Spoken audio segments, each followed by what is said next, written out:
Assalamualaikum warahmatullahi wabarakatuh. Perkenalkan, nama saya Muhammad Ikfi Masoib. Perkenalkan, saya Siti Nur Azizah. Perkenalkan, nama saya Amelia Salsabila. Di sini kami akan menjelaskan tentang dimensionalitas ilmu. Apa sih dimensionalitas ilmu itu dan apa saja macam-macamnya? Oke, simak penjelasan berikut ini.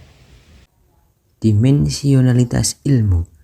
Dimensi ilmu atau dimensionalitas ilmu mengacu pada perwatakan yang sepatutnya dianggap masuk dalam ilmu, peran atau pentingnya ilmu dalam suatu kerangka tertentu, dan sifat atau ciri perluasan yang dapat ditambah dalam ilmu berdasarkan sesuatu pertimbangan.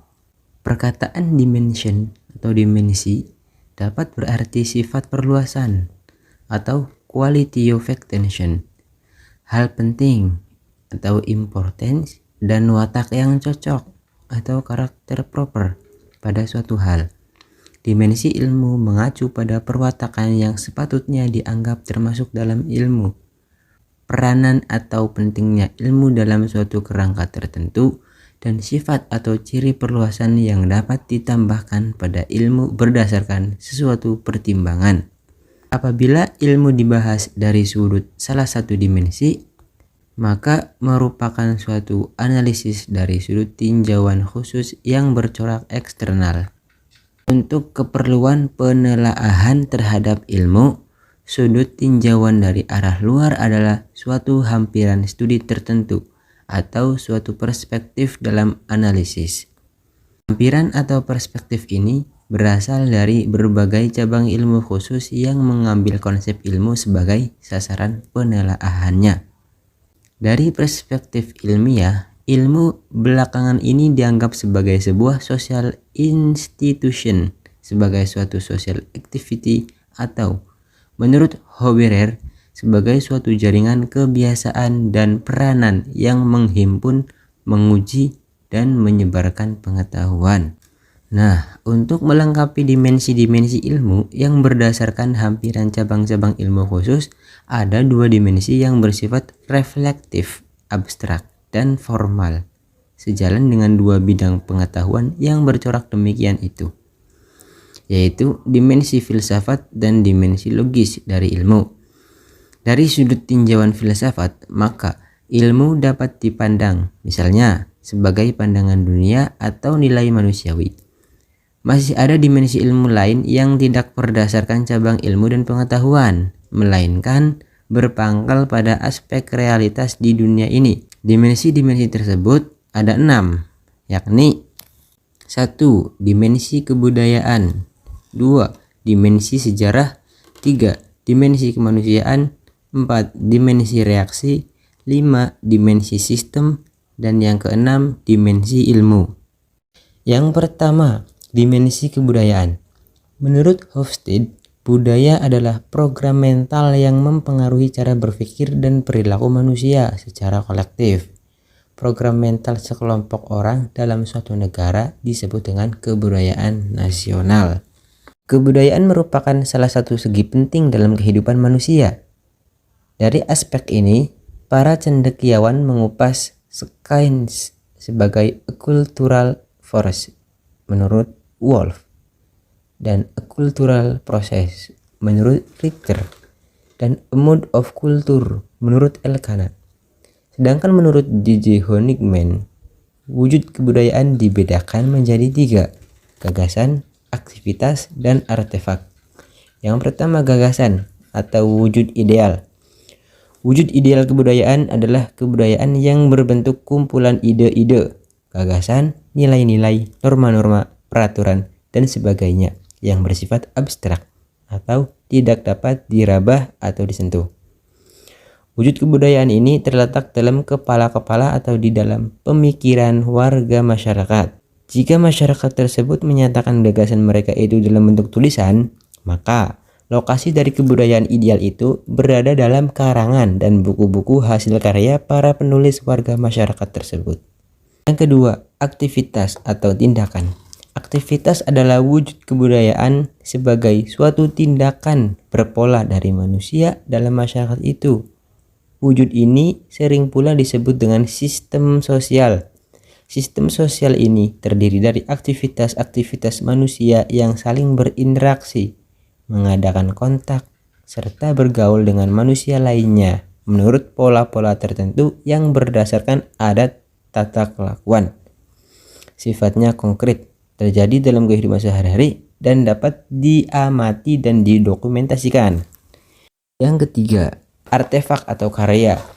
Artefak adalah wujud kebudayaan yang berupa hasil dari aktivitas, perbuatan, dan karya semua manusia dalam masyarakat, berupa benda-benda atau hal-hal yang dapat diraba. Berbeda dengan aktivitas atau tindakan. Kalau artefak itu berupa karya, bisa dilihat dan bisa didokumentasikan. Sifatnya paling konkret di antara ketiga wujud kebudayaan dalam kenyataan kehidupan bermasyarakat. Antara wujud kebudayaan yang satu tidak bisa dipisahkan dari wujud kebudayaan yang lain. Sebagai contoh, wujud kebudayaan ideal mengatur dan memberi arah kepada tindakan, aktivitas, dan karya atau artefak manusia. Kemudian dimensi yang selanjutnya yakni dimensi sejarah. Dimensi sejarah menjelaskan tentang kondisi dan situasi suatu peristiwa yang terjadi. Dimensi ruang sejarah dapat berdasarkan skala lokal, nasional, maupun global. Sebelumnya, sejarah adalah ilmu yang mempelajari tentang manusia dan perubahan yang terjadi di sekitarnya. Dimensi sejarah menjelaskan tentang kondisi dan situasi atau suatu peristiwa yang terjadi. Dimensi ruang sejarah dapat berdasarkan skala lokal, nasional, maupun global. Lokasi atau wilayah kita tinggal selalu memiliki sejarah, walaupun terjadi pada tingkat lokal. Peristiwa tersebut seringkali berkaitan dengan berbagai kejadian di tingkat nasional maupun global. Sebagai contoh, tumbuhnya kesadaran nasionalisme dalam pergerakan nasionalisme Indonesia pada masa 1908 sampai 1945 di suatu daerah yang dipengaruhi atau terinspirasi dari berbagai perjuangan melawan kolonialisme dan imperialisme di dunia. Yang ketiga, dimensi kemanusiaan.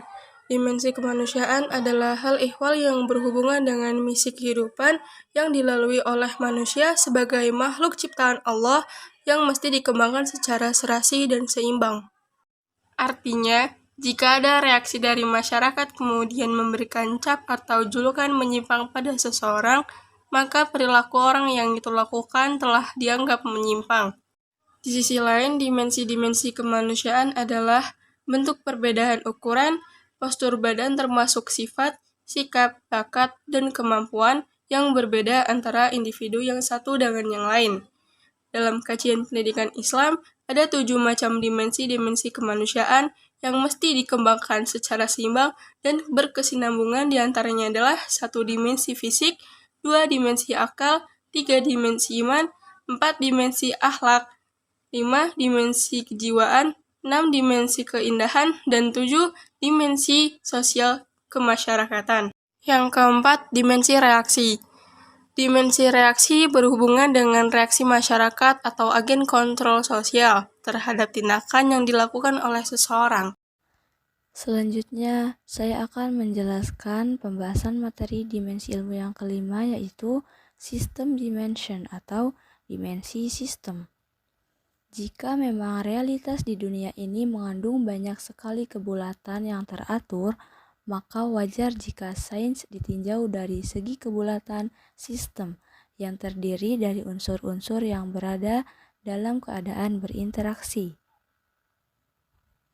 Kita adalah makhluk sosial dan bergantung pada komunikasi untuk membentuk koneksi. Itulah sebabnya komunikasi secara teratur diperlukan. Perkembangan kehidupan manusia dan komunikasi berjalan beriringan. Komunikasi sangat penting untuk kelangsungan hidup. Bahkan, melalui evolusi kehidupan manusia, peradaban manusia difasilitasi melalui komunikasi. Manusia mempelajari hal-hal baru dan memperbaiki kehidupannya melalui komunikasi. Selanjutnya, kita akan membahas mengenai struktur ilmu. Ilmu dalam pengertiannya sebagai pengetahuan, merupakan suatu sistem pengetahuan sebagai dasar teoritis untuk tindakan praktis, atau suatu sistem penjelasan mengenai saling hubungan di antara peristiwa-peristiwa yang terjadi. Sistem pengetahuan ilmiah mencakup 5 kelompok struktur, yaitu sebagai berikut. Yang satu yaitu jenis-jenis sasaran. Kedua, bentuk-bentuk pernyataan. Yang ketiga, ragam-ragam proposisi. Yang keempat, ciri-ciri pokok. Dan yang terakhir, pembagian sistematis. Mengenai sasaran atau objek pengetahuan ilmiah, itu perlu diberikan penjelasan yang memadai. Setiap cabang ilmu khusus mempunyai objek sebenarnya yang dapat dibedakan menjadi objek material dan objek formal. Apa itu objek material? Objek material adalah fenomena dunia yang ditelaah oleh ilmu, sedangkan objek formal adalah pusat perhatian dalam penelaah ilmuwan terhadap fenomena itu. Penggabungan antara objek material dengan objek formal sehingga merupakan pokok soal tertentu yang dibahas dalam pengetahuan ilmiah, merupakan objek yang sebenarnya dari cabang ilmu yang bersangkutan. Objek material secara tak menentu dan dalam keseluruhannya menunjukkan pokok soal suatu pengetahuan, terutama pengetahuan demonstratif, dalam hubungan dengan proposisi-proposisi yang dapat dibuat tentangnya. Aneka fenomena yang ditelaah oleh segenap cabang ilmu khusus banyak sekali, mencapai ribuan, sejalan dengan bertambahnya cabang-cabang ilmu itu. Suatu penggolongan yang sistematis dapat mengelompokkan segenap objek material pengetahuan ilmiah menjadi 6 jenis, yaitu ide abstrak, benda fisik, jasad hidup, gejala rohani, peristiwa sosial, dan proses tanda.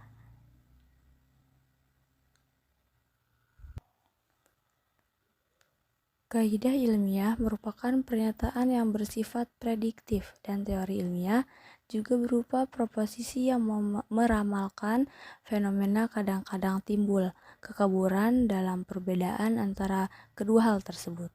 Tidak setiap cabang ilmu khusus telah berhasil merumuskan kaidah-kaidah ilmiah dan teori-teori ilmiah untuk meramalkan maupun menerangkan aneka fenomena yang seluas mungkin. Mungkin hanya ini yang bisa kami sampaikan. Mohon maaf atas segala kekurangannya. Billahi taufiq wal hidayah. Wassalamualaikum warahmatullahi wabarakatuh.